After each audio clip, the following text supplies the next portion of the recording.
नासिक के जिस अवैध दरगाह के ऊपर कार्रवाई करने के लिए महानगर पालिका के साथ पुलिस की स्थानीय टीम नोटिस देने के बाद कार्रवाई करने के लिए मंगलवार की देर रात पहुंची थी, उन पर किस तरीके से घात लगाकर जो हमला है वो किया गया और पत्थरबाजी इतने जबरदस्त तरीके से की गई कि किस पुलिस वाले घायल हो चुके हैं, जिसमें एसीपी रैंक के जो सीनियर ऑफिसर हैं वो भी शामिल हैं और बाकायदा सिविल हॉस्पिटल जो नासिक का है उसके एक वार्ड में हम मौजूद हैं, जहां की तस्वीरें हम आपको दिखाएंगे तो बेहद परेशान करने वाली और चौंकाने वाली हैं। यहां पर जहां कहीं भी आपको तस्वीरें दिखाएंगी सभी पुलिस वालों के या तो पैरों पे पट्टी लगी हुई है, उनके पैर में लेग में फ्रैक्चर आ चुका है, या तो हाथों में फ्रैक्चर होने की वजह से उस पर पट्टी लगी हुई है, कुछ के सिर पर पत्थर मारे गए हैं, बड़े बड़े ऊंचे बिल्डिंगों पर से रात के अंधेरे में घात लगाकर पुलिस वालों के ऊपर, उन पुलिस वालों के जो अपनी ड्यूटी करने के लिए वहां पर गए हुए थे उनके ऊपर जानलेवा इस तरीके से हमला किया गया है। और बताया जा रहा है कि ये सारी जो घटना हुई है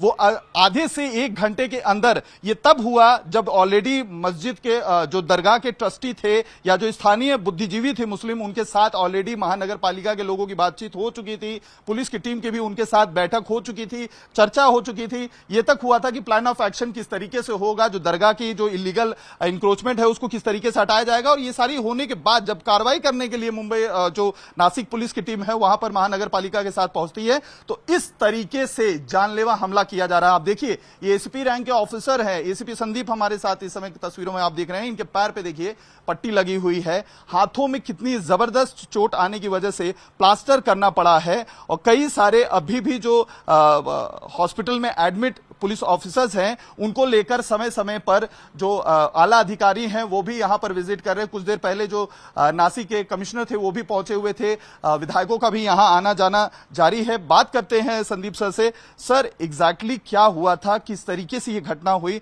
क्या इसके पीछे सही मायने में कुछ साजिश नजर आती है आपको?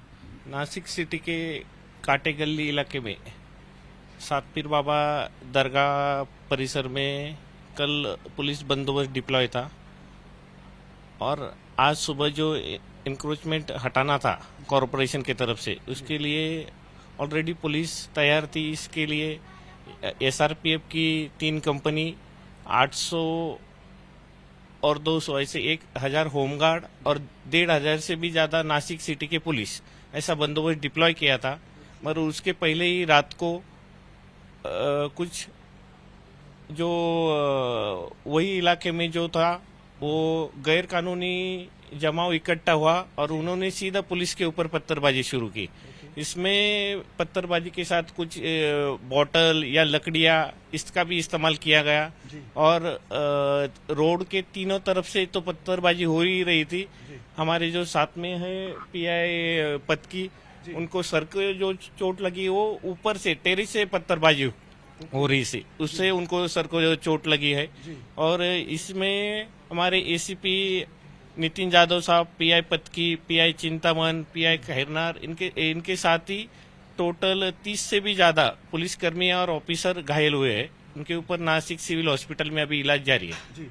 सर लेकिन इसमें आपको जो इंजरी हुई है क्या आपको भी पत्थर लगी है या किसी धारदार हथियार से या भारी किसी चीज के ऊपर के जरिए आपके ऊपर हमला किया? नहीं, पत्थरबाजी हुई, ये भी पत्थरबाजी टेरिस से हुई है क्योंकि हेलमेट पहना था इसलिए सर को कुछ नहीं हुआ। हाथ को जो पत्थरबाजी हुई वो टेरिस से ऊपर से हुई वाली पत्थरबाजी।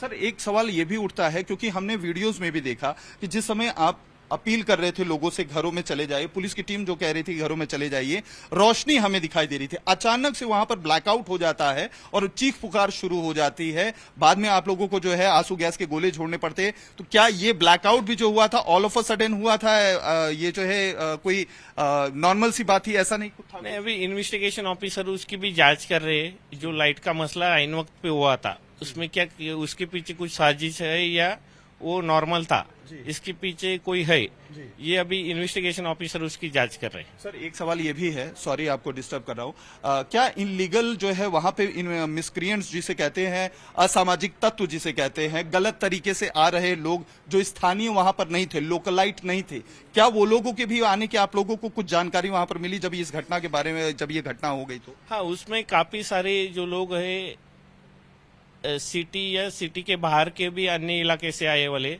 उनके टोटल 50 से भी ज्यादा व्हीकल पुलिस ने रिकवर किए स्पॉट से वो भाग गए, मगर उनके व्हीकल लेके नहीं जा नहीं पाए। पुलिस ने उनको पूरा कॉर्डन किया था। तो 50 से भी ज्यादा व्हीकल अभी रिकवर है। उससे आरटीओ से जानकारी लेके उसके ऑनर कौन है और कौन यूज करता है वो अभी उसमें ले सकते हैं। जी, आखिरी सवाल सर मेरा आपसे कि जिस तरीके से ये घटना हुई, आपको लगता है कि इसके पीछे जो लोग हैं एक बहुत बड़ी कॉन्स्पिरेसी थी, पूरे के पूरे शहर को जलाने की एक बहुत बड़ी साजिश थी?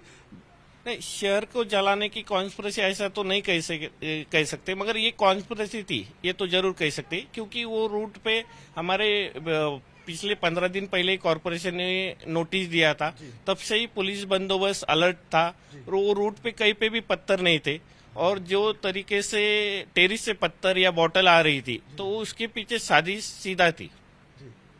एसीपी संदीप मिटके ये वो शख्स हैं जिनकी आप बीती आपने सुनी है।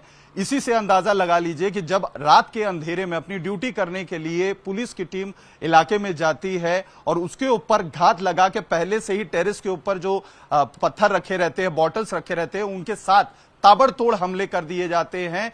जो अपनी आत्मरक्षा के जिसे कहते हैं, बाद में पुलिस को खुद के आत्मरक्षा के लिए आंसू गैस के गोले छोड़ने पड़े, लेकिन जिस तरीके के हालात वहां पर बने वो बेहद चिंताजनक थे। और इस बात से इनकार नहीं किया जा सकता, स्थानीय लोगों के अलावा बाहर के लोग भी इसमें शामिल है, क्योंकि 50 से ज्यादा, जैसा कि बताया संदीप जी ने, कि बाइक्स रिकवर की गई हैं, तो 17 अब तक अरेस्ट हो चुके हैं और भी लोगों की तलाश की जा रही है। ऐसे में कहीं ना कहीं नासिक को जलाने के लिए एक बहुत बड़ी साजिश थी, जिसका पुलिस ने समय रहते कंट्रोल कर लिया, लेकिन उसकी वजह से कई सारे पुलिसकर्मी घायल हो गए हैं, जिनका इलाज सिविल अस्पताल में चल रहा है। With video journalist Anil Shinde के साथ अतुल सिंह, टाइम्स नाउ भारत, नासिक।